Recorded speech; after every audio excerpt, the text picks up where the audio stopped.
What's up, everybody? My name's Sovereign here of WabaGN, the network that revolves around you. Today we have the opportunity to check out WarTech Fighters on the Xbox One, thanks to our friends over at Blowfish Studios. Before we get into it, jump into that trailer, make sure you like, comment, and subscribe. It absolutely means so much to us, and we want to connect with you. The better way that we can give the best content to you is the better way to go about things. So here's the trailer.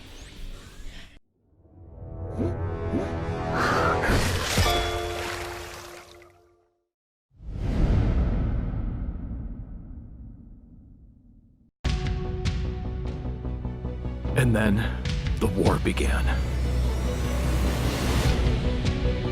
The lesser colonies fell first, one by one.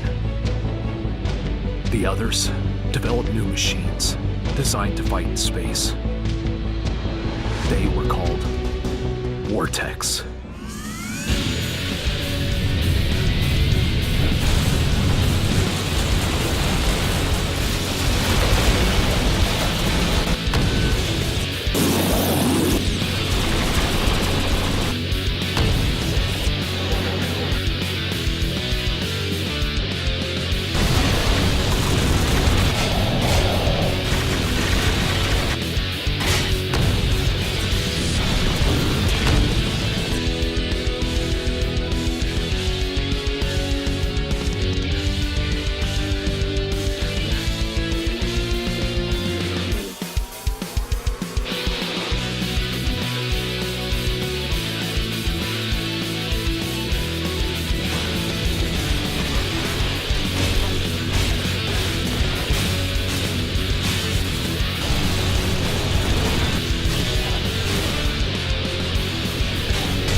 The plot for this game is rebel colonies of Hebos and Ares against Zatros in WarTechs.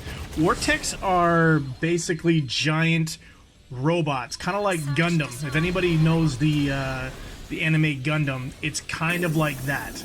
The ability to build up your robots and have, like, you know, better weapons, better armor, better abilities, all that type of stuff.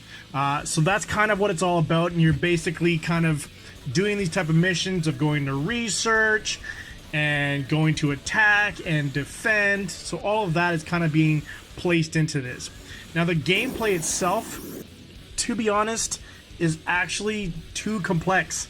The battle scenes are not too complex. They're very straightforward. Once you get into a mission, it's actually a straightforward game, and it's not that bad. But when you're outside of the game, you have the ability to, you know, research new tech to put onto your WarTechs. You have the ability to upgrade, paint, and all that type of stuff. And you have the ability to check out missions and training. So it sounds straightforward, but the UI for it is no bueno. It's too cumbersome. The way that it kind of, like, you move down, even if you were to go into the upgrade area, we'll just talk about one. If you go into the upgrade area and start to scroll down, if you do one by one, there's no problem.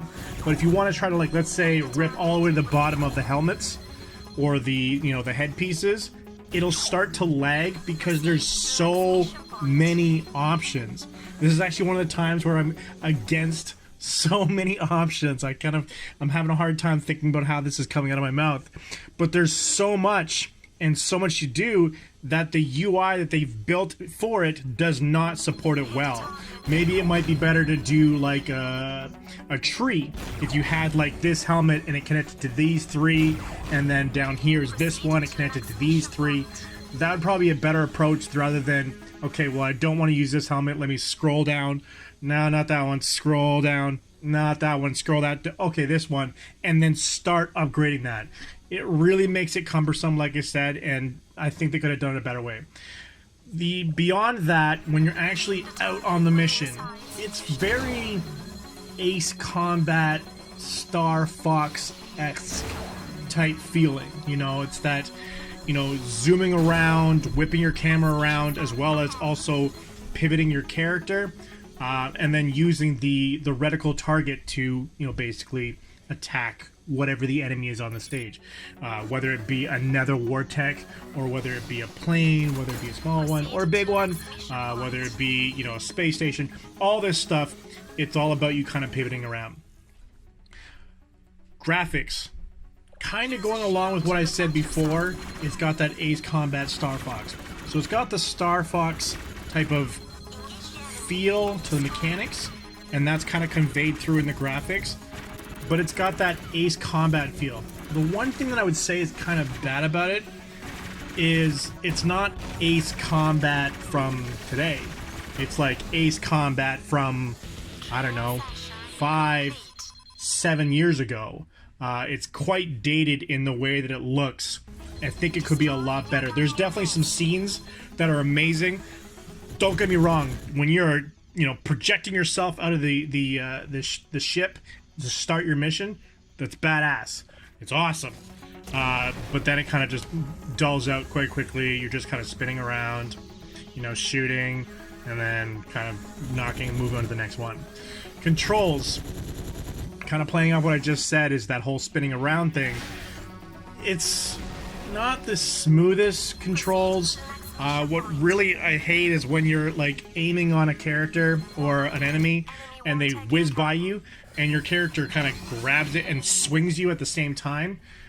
I think it would be better if you could kind of just stay straight and just keep shooting and then shoot whoever in front of you. If that person's whipped by you, that it is what it is. But it doesn't seem to work that well, and because of that, you can even see the AI functions on that ideal, because you'll see them pivot and shift around in a weird way that you don't know why they're doing that. It's kind of like not 90 degrees, but it's just the way that they're moving that's not realistic. And I understand this is a game, and so having realism, you got to be a little bit abstract with it, but it's so much that it's kind of jarring to you. Beyond that, it's really annoying when you're trying to do missions where you have to interact with objects. Sometimes you have to interact and you have to crack a code. Sometimes you have to interact and you have to analyze, you know, let's say an antenna, right? You have to be your square has to be on it. Your backside or your arm could be bumping into it, but you will not be able to activate it because you're not actively looking at it. It's really weird that it doesn't just kind of be like, oh, you're close by? Yeah, press X. No, you have to be looking at it in order to press X. So that's something that I really hope that they tighten up on kind of going forward. Audio is not good at all. I really wish there was something I could kind of say here. Audio, in the sense of, like I said before, of you projecting out of the ship, it definitely gets you going and gets you pumped up. But immediately you find out that the audio is extremely looped, very, very short, and you're just doing hearing the same stuff over and over again, and it's every single mission, or at least it feels like it. If it's not the same track, which I'm gonna have to go back and check, it seems so close that you, after about 3 or 4 missions, you need to take a break, because you're actually droning yourself out, because the music is it's dead. It'd probably be better if you just turn the whole music off, grab yourself Spotify, put your best track on, and then get back in and killing the enemy. But that's not really what games should encourage you to do, right? So unfortunately for me, my overall on this is a 4 out of 10. I really wanted to give it better. Honestly, I really wanted to. You can tell that they're trying. You can tell that they're putting a lot in the game, trying to build that, you know, replayability and longevity of the game, but the way that they went about it just seems just kind of all piled on top of each other, and it's not complementing itself. So like I said, it's a 4 out of 10. If it's tossed your way, definitely pick it up, head out there.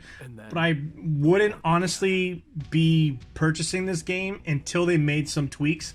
But who knows? You know, games definitely have that ability to tweak afterwards, and I'm looking forward to it. If they make massive changes, I will do another review of this game to let you guys know about the changes so you guys can pick it up. But for right now, it's 4 out of 10. So until next time, remember, game responsibly, game with a buddy. See ya!